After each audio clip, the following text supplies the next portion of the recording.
આજે મેં 59 નંબરનો આ પ્રશ્ન હતો મારો.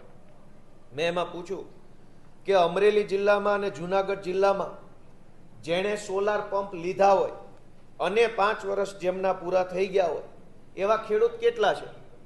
તો મને સરકારે આંકડો આપ્યો કે જુનાગઢ જિલ્લામાં 568 ખેડૂતો એવા છે કે જેના 5 વર્ષ પૂરા થઈ ગયા છે. 5 વર્ષ પૂરા થાય એટલે એને દોયડાથી પેલું વીજળીનું કનેક્શન આપવાની જોગવાઈ છે. તો 568 માંથી કેટલા ખેડૂતોને દોરડાથી વીજળીનું કનેક્શન આપ્યું?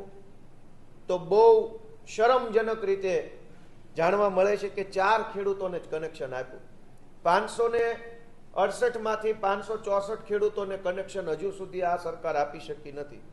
અમરેલી જિલ્લામાં, અને ત્યાંથી તો પાછા ઉર્જા મંત્રી છે, લ્યો કરો કકળાટ. જે જિલ્લામાંથી ઉર્જા મંત્રી છે એ જિલ્લાના આંકડા સાંભળશો ને તો એમ થશે કે કયા ઊંડા કૂવામાં પડવું કે ઊંડા તળાવમાં પડવું, દરિયે જઈને ડૂબકી મારવી.